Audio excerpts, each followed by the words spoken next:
పట్టణం, యేసే నాకు మార్గం. అయ్యో నేను ఎన్నో దిక్కులకు వెళ్ళాను కానీ ఎక్కడ నాకు ఆదరణ కలగలేదు, యేసు నా వైపు చూడు అని చెప్పాడు. ఆ మాటను బట్టి నీ యొద్దకు వచ్చానయ్యా, నా కొరకు ప్రార్థన చేయన్నప్పుడు కేవలం నీవు నీ జ్ఞానాన్ని బట్టి, నీ ప్రకృతి సంబంధమైన తెలివి వివేచనను బట్టి ప్రార్థన చేస్తే స్వస్థత పొందుకుంటాడు, వెళ్ళిపోతాడు. స్వస్థత పొందుకుంటాడు, వెళ్ళిపోతాడు. కానీ నా ప్రభు అన్నాడు, సంపూర్ణపరచు వారిని. చప్పట్లు కొట్టి ప్రభుని స్తుతించు. హల్లెలూయా. ఏంటట? సంపూర్ణపరచు. ఎక్కడికి ప్రభువా? వారు నా రాజ్యంలో ఉండినట్లుగా నా ప్రేమలోనికి, నా సమర్పణలోనికి, నా రూపాంతరంలోనికి సంపూర్ణపరచు. హల్లెలూయా. నేటి సంఘాలలో సంపూర్ణతను గూర్చిన బోధలు లేవు. నేను బాధపడొద్దు ఎవరు. ఇక్కడికి వచ్చిన దగ్గర నుంచి ప్రతి పాస్టర్ గారు, ప్రతి సేవకుడు ప్రార్థన చేస్తుంటే విన్నాను, భూమి మీద ఉన్న అనేక సంఘాల కొరకు, అనేక పరిచర్యల కొరకు ప్రార్థన చేయండి అన్నప్పుడు దీవించయ్యా, సంఘాలను ఆశీర్వదించయ్యా, సేవకులను దీవించయ్యా అంటున్నారు. కానీ 99 మంది మారు మనసు లేని నీతిమంతులు కూడా సంఘంలో ఉన్నారని ప్రభు చెప్పాడుగా. ఎవరట? మీకు అర్థం కారా? 99 మంది మారు మనసు లేని నీతిమంతులే ఉన్నారట. నీతిమంతులే కానీ మారు మనసు లేదు. వారికి మారు మనసు కలగాలయ్యా అని ప్రార్థన చేస్తామా? చెప్పండి. చేయలేకపోయాం. ఎందుకో తెలుసా? అది మన దౌర్భాగ్యం. మనం కేవలం భూ సంబంధమైన వాటిని మాత్రమే వెతుకుతున్నాం, భూ సంబంధమైన వాటిని గురించి మాత్రమే ఆశిస్తున్నాం, భూమి మీద ఉన్న దీవెన ఆశీర్వాదం కొరకు మాత్రమే అలమటిస్తున్నాం. కానీ నేడు కనబడి రేపు మాయమైపోయే ఈ జీవితానికి కావాల్సింది భూ సంబంధమైనది కాదు.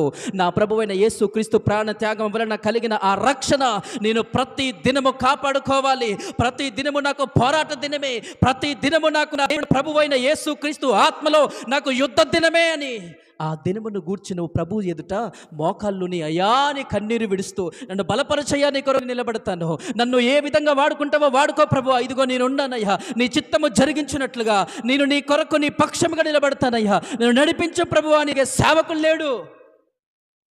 నాకు ఈ అవసరం ఉంది, ఇది కొరకు ప్రార్థన చేయండి, నాకు ఆ అవసరం ఉంది, దాని కొరకు ప్రార్థన చేయండి.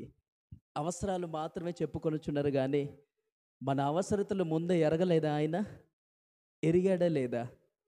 చెప్పండి. ఎరిగాడు అని అన్నవారు అందరూ సేవకులే. మళ్ళీ దాని గురించే ప్రార్థన. దేవునికి మహిమ కలుగును గాక. నీవు పుట్టక ముందే నీకేం కావాలో, నీ మనుగడ కనబడక ముందే నీ మనుగడకు సంబంధించిన సమస్తాన్ని నా ప్రభువైన దేవుడు తన ఏర్పాటులో అన్నీ సిద్ధపరిచి ఉంచాడు. ఆమేన్. దాని విషయమై ప్రభు ఏం చెప్పాడు మనకి అంటే, అందరు నా వైపు చూడొచ్చుగా, సుధాకర్ అయ్య గారు.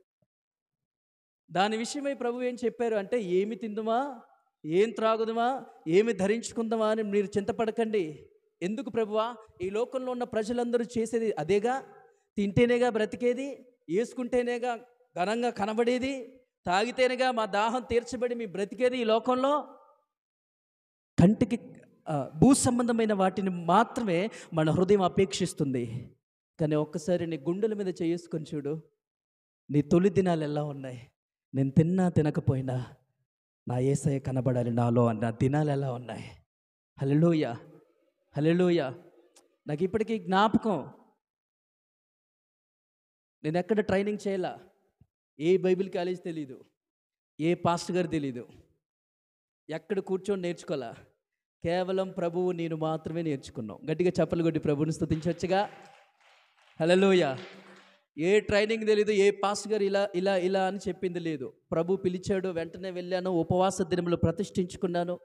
మోకరించి ఒక పసిబిడ్డ పాల కొరకు ఏడ్చినట్లుగా, ప్రభువా నా ఆత్మ దాహంతో ఉంది, అనేకులకు నిన్ను కనపరచాలి, అనేకులకు నిన్ను మోసుకొని వెళ్ళాలి వారి యొద్దకి.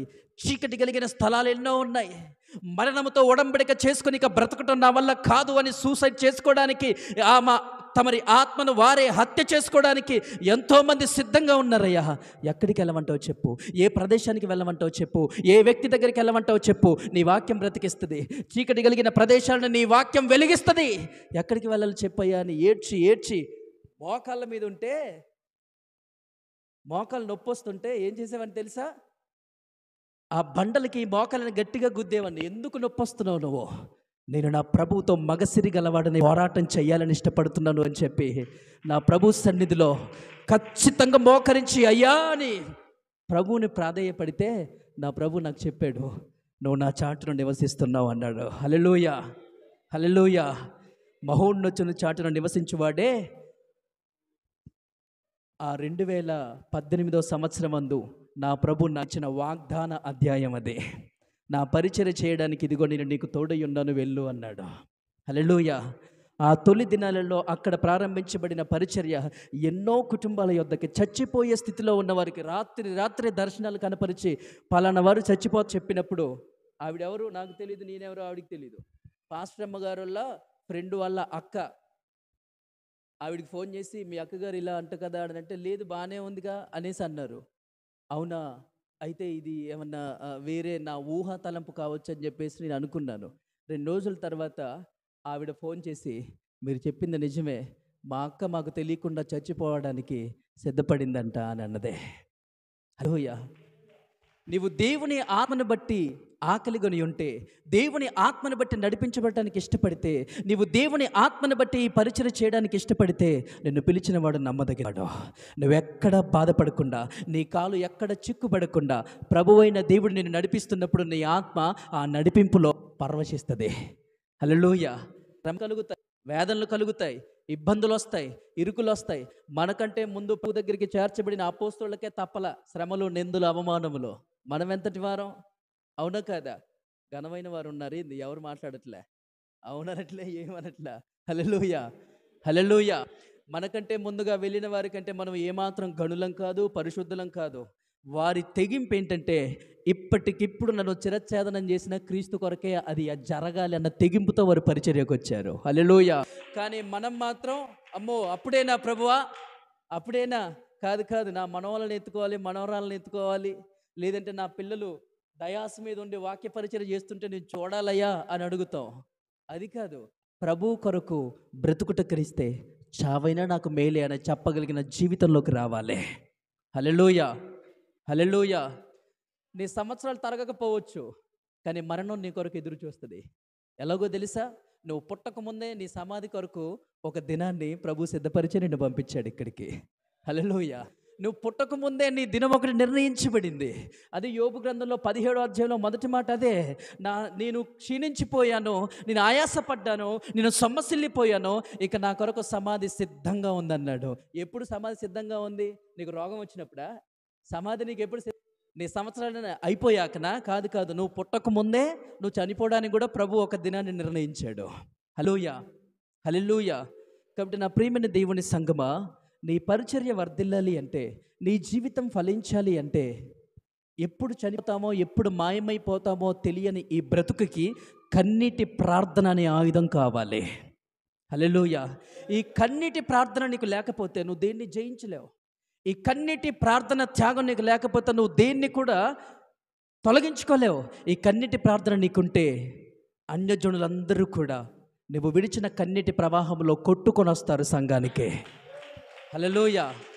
నువ్వు కన్నీటితో ప్రార్థన చేయకుండా నీ హృదయాన్ని బండగా మార్చుకుని, నీ హృదయాన్ని కఠినంగా మార్చుకుంటే నీ జీవితంలో ఎప్పుడు ఎన్నడూ ఒక్క ఆత్మను కూడా పట్టలేవు. నా ప్రభు చెప్పుచున్నాడు, దేవుని వాక్యము, దేవుని పరలోక రాజ్యము సముద్రంలో వేయబడి నానా విధములైన చేపలను పట్టే వలను పోలి ఉన్నది. నువ్వు వలేస్తే చాలు, నీవు కన్నీరు విడిస్తే చాలు, దేవుని యొద్ద నీవు పసిబిడ్డ వలె తగ్గించుకొని, అయ్యా నీ పరిచర్యలో నన్ను నడిపించు ప్రభువా, నీ ఆత్మ కొరతగా ఉంది, నీ ఆత్మ అభిషేకము లేక నేను తల్లడిల్లుచున్నానయ్యా, అంతకంతకు ప్రతి దినము నూతనమైన ఆత్మ అభిషేకముతో నన్ను అలంకరించి నడిపించే ప్రభువా, ఈ భూదిగాంతముల వరకు నేను నీ సాక్షిగా మ్రోగుతానయ్యా అని చెప్పి దేవుని కొరకు కన్నీరు విడిచి నీవు నిలబడగలిగితే. యేసన్నగారు 5వ తరగతి చదివింది, దేశాలు 3-4 సార్లు వెళ్ళొచ్చారు. గట్టిగా చప్పట్లు కొట్టి ప్రభువుని స్తుతించా. నేటి కాలంలో పిహెచ్డీలు చేసిన సేవకులు ఉన్నారు, దేశమన్న దాటారా కనీసం? దేవునికి మహిమ కలుగును గాక. పరిచర్యలో కావలసింది నీ జ్ఞానం, నీ తెలివి కాదు, టాలెంట్ కాదు. నీ టాలెంట్ ఎవరికి కావాలి? ఎవరికి అవసరం లేదు. యేసయ్య ఆత్మజ్ఞానం మాత్రమే కావాలి. హల్లెలూయా. దేవునికి మహిమ కలుగును గాక. చూడండి, ప్రభువు పరిచర్యలో వాడుకోవాలంటే మొదట నిన్ను శూన్యంలోకి తీసుకొస్తాడు. అన్నీ ఉన్న స్థితిలోనే పిలవడు, శూన్యంలోనికి తీసుకొస్తాడు. ఆ శూన్యంలోనే సమస్త విధములైన అద్భుత కార్యములను నీ ద్వారా జరిగిస్తాడు. హల్లెలూయా. ఐగుప్తు దేశానికి ఫరో తర్వాత ఫరో అంతటి కావలసిన మోషే ఐశ్వర్యాన్ని, ధనాన్ని, అధికారాన్ని, రాజరికాన్ని, సమస్తాన్ని పోగొట్టుకున్నాడు. కారణం ఏంటి అని అంటే అతడు చెప్పుచున్నాడు హెబ్రీలకు రాసిన పత్రిక 11వ అధ్యాయంలో ఏమని అని అంటే, ఐగుప్తు ధనమంతటి కంటే చూసారా, ఐగుప్తు ధనంలో నుంచి ప్రభు ఎక్కడికి తీసుకొచ్చాడు? శూన్యంలోనికి తీసుకొచ్చాడు. ఆ శూన్యములో ప్రభు ఏం చేశాడు మోషేని అని అంటే, సమస్త జనములకందరికీ ప్రవక్తగా నిలబెట్టేశాడు. ఆ ఐగుప్తు దేశానికి ఒక అధికారిగా ఉండాలి అని మోషే అనుకున్నాడు. కానీ దేవుని ఉద్దేశం ఏంటంటే, ఆ ఫరోకే నేను దేవునిగా చేస్తున్నాను ఇల్లు అన్నాడు. గట్టిగా చప్పట్లు కొట్టి ప్రభుని స్తుతించు.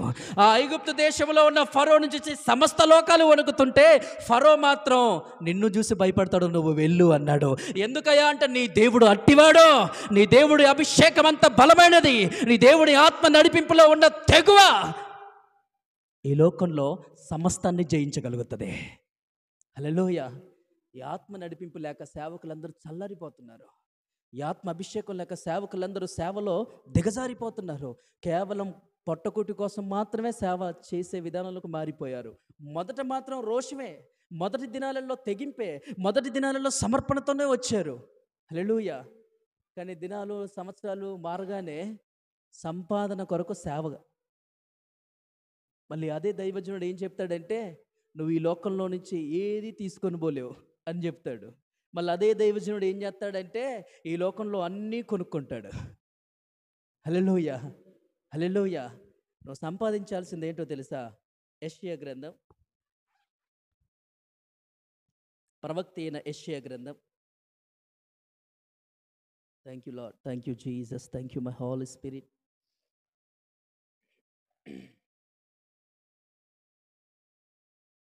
ప్రవక్త అయిన యెషయా గ్రంథం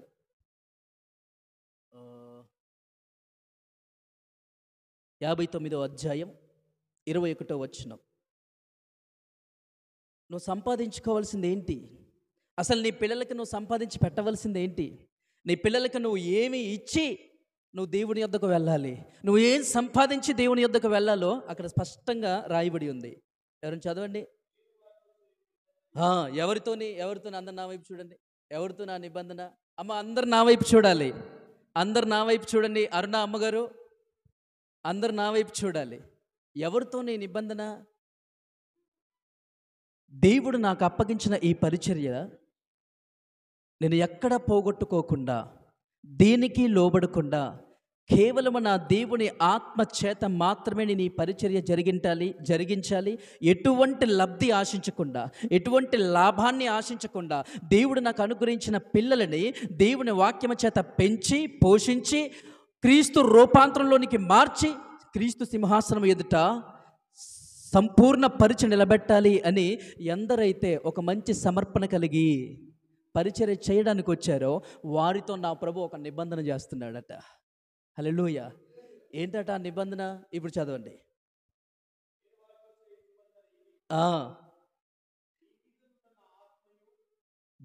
నీ మీదనున్న నా ఆత్మయు, నేను నీ నోట ఉంచిన నా మాటలను నీ నోట నుండి, కేవలము నీ నోట మాత్రమే ఆ మాటలు ఆప్ చేయను. దైవజనుడా, సేవకుడా, నీకు ఇవ్వబడిన అభిషేకాన్ని నీ యొద్ద మాత్రమే నేను ఆప్ చేయను. నీవు నడిపించబడుతున్న ఆత్మని నీ యొద్ద మాత్రమే నేను ఆప్ చేయను. నీ పిల్లల పిల్లల పిల్లల తరములన్నిట కూడా నీ నోట ఉంచిన అదే మాట వారి నోట ప్రకటింపజేస్తాను. నీ నోట ప్రకటించిన అదే మాటని సమస్త జనములలో నీ పిల్లల నోట ప్రకటింపజేసి సమస్త జనములందరి ఎదుట వారు నాకు చేయబడిన నిబంధన అని నేను కనపరుచుకుంటాను అని ప్రభు చెప్తున్నాడు అక్కడ. హల్లెలూయా. నీ నోట నుండి, నీ పిల్లల నోట నుండి, నీ పిల్లల పిల్లల నోట నుండి ఈ కాలము మొదలుకొని ఎల్లప్పుడూ తొలగిపోవు అని యెహోవా సెలవిచ్చుచున్నాడు. గట్టిగా చప్పట్లు కొట్టి ప్రభువును స్తుతిద్దాం. నా దేవుడైన యెహోవా నాతో చేయుచున్న నిబంధన ఇదే.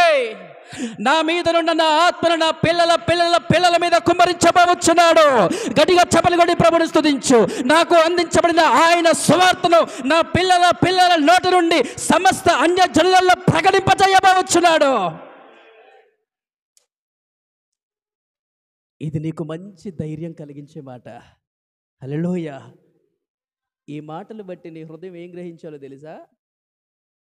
ఈ పాడులోకం నాకు ఉంటే ఏంటి, లేకపోతే ఏంటి, నేను నీతిగా బ్రతికితే అబ్బో నీలాంటోడు ఎవరు లేడా అని అంటారు.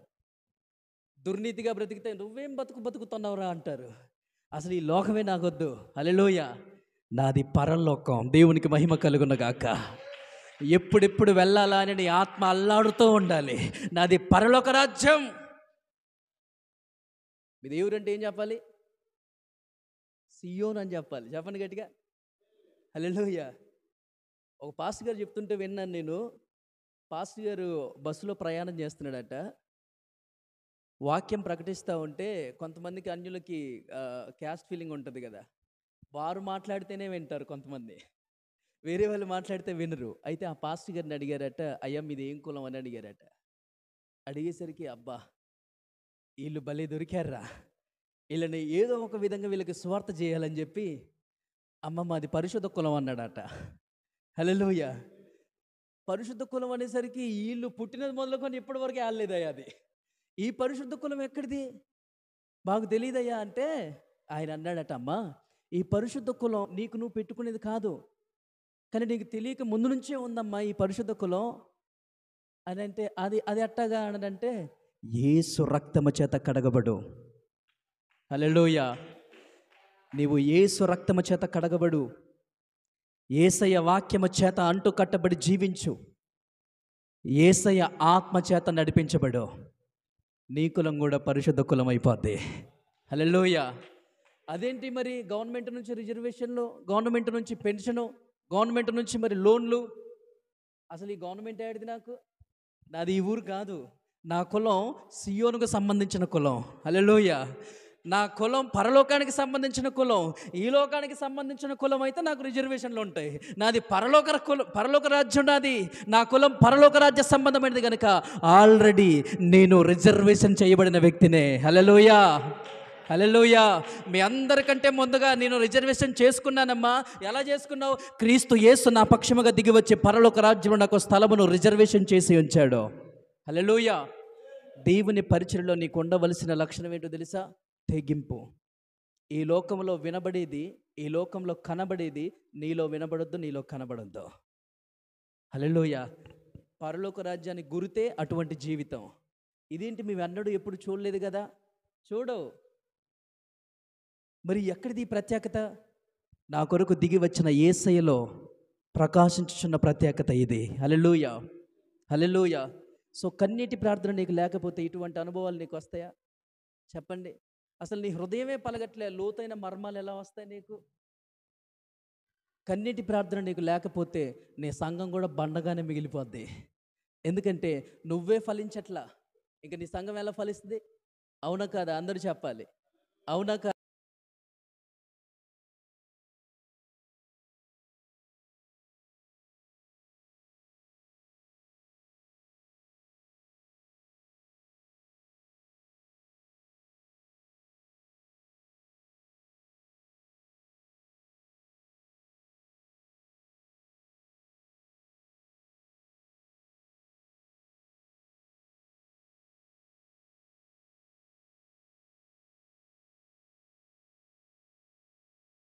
చెప్పండి.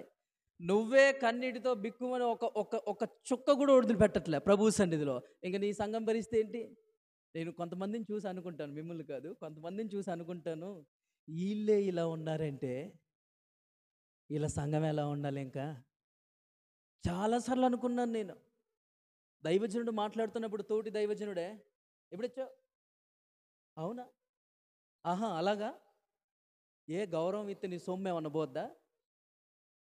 అయ్యా ఎప్పుడొచ్చారయ్యా అంటే నీ సూకేమన్నా పోద్దా? మనం పట్టుకొని పోతాడా దైవజనుడు? సేవకురాళ్ళు కూడా అంతే. పేరు చెప్పను, ఇక్కడికి వచ్చిన కాంచి చూస్తా ఉన్నాను. ఒక సహోదరు నాతో మాట్లాడుతున్నప్పుడల్లా అవునా అలాగా ఎప్పుడు ప్రైజ్ లార్డ్ అంటది. ఏ సేవకురాలు ఎలా మాట్లాడాలి? అసలు ఎంత తగ్గించుకొని ఉండాలి, ఎంత దీన మనసు కలిగి ఉండాలి. వందనాలు అయ్యగారు. హల్లెలూయా. ప్రవక్త అని నీ హృదయంలోనికి ఒక ప్రవక్తని చేర్చుకుంటే ప్రవక్త ఫలం నువ్వు అనుభవించవా? దేవునికి మహిమ కలుగును గాక. హల్లెలూయా. తోటి దైవజనుడు అంటే దైవజనుడికే పడట్లా, ఇంక దేవునితో ఏం పడుతుంది వీళ్ళకి? అటువంటి అవిధేయతలు దూరం అయిపోవును గాక. హల్లెలూయా. అటువంటి మూర్ఖ స్వభావం, భిన్నాభిప్రాయాలన్నీ కొట్టివేయబడును గాక. హల్లెలూయా. ఒకసారి చూడండి, లూకా సువార్త 11వ అధ్యాయము 13వ వచనం. లూకా సువార్త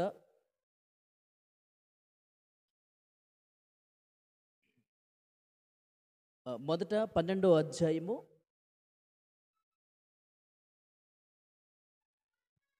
22వ వచనం చదవండి. అంతటా ఆయన తన శిష్యులతో ఇట్లనెను, ఈ హేతువు చేత మీరు ఏమి తిందుమో అని మీ ప్రాణమును గూర్చి అయినను, ఏమి ధరించుకుందుమో అని మీ దేహమును గూర్చి అయినను చింతింపకుడి. హల్లెలూయా. ఈ లోక సంబంధమైన మూర్ఖపు ప్రజలు, అంటజనులందరూ కూడా దేవుని ప్రేమ తెలియని వారు, దేవుని నీతిని తెలియని వారు, దేవుని ప్రేమను రుచి చూడని వారు, ఏం తినాలి, ఏం తాగాలి, ఏం ధరించుకోవాలి, ఎలా బ్రతకాలి, రేపేం జరగబోతుందో, ఎలా తప్పించుకోవాలని వీటన్నిటిని గూర్చి చింతిస్తారు. వీటన్నిటిని గూర్చి పెద్ద పెద్ద ఆలోచనలు చేసుకుంటారు. కానీ మీరైతే ఏం చేయాలట?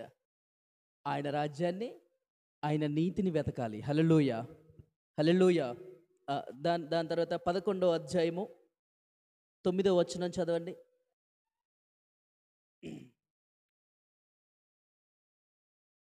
లూకా సువార్త 11వ అధ్యాయం 9వ వచనం.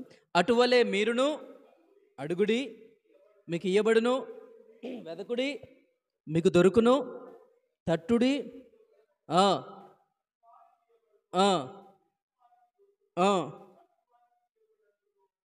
గట్టిగా చప్పలు కొట్టి ప్రభువుని స్తుతిద్దామా? హల్లెలూయా. ఈ లేఖనాన్ని పట్టుకొని సంఘంలో దైవజనులు ఏం బోధిస్తారు చెప్పండి? ఎప్పుడు చదవలేదట్టుంది మనోళ్ళు. ఒకటి దీర్ఘంగా చదువుతున్నారుగా. మీరందరూ తలనెత్తుకుంటే నేను సంతోషిస్తాను. హల్లెలూయా. అమ్మా, నా వైపు చూడాలమ్మా. ఈ లేఖనాన్ని బట్టి దైవజనులు సంఘములలో ఏం బోధిస్తారు చెప్పండి? అడగాలమ్మా. ఇల్లు కావాలన్నా అడుగు, పొలం కావాలన్నా అడుగు, అడుగుడి ఇవ్వబడునని ఉండగానే ఇక ఏం అడగాలని నేర్పిస్తారు? అడుగు. ఏంటి మీ బాబుకి కలెక్టర్ ఉద్యోగమేనా? ఏసయ్య ఎంతట్లా ఇలా అన్నాడంటే వచ్చేస్తుంది. అడుగు, ఏం కాదు అడుగు. ఏం వెతకాలయ్యా? ఆడ భూమి లోపలాట మా తాతలు ముత్తాతల కాలం నాడు రజాకులందరూ గుప్త నిధులు దాచిపెట్టారయ్యా. మరి అది వెతకాలిగా. నాకు దొరికిద్దని చెప్తున్నాడుగా, వెతకుడి, దొరుకుతుంది.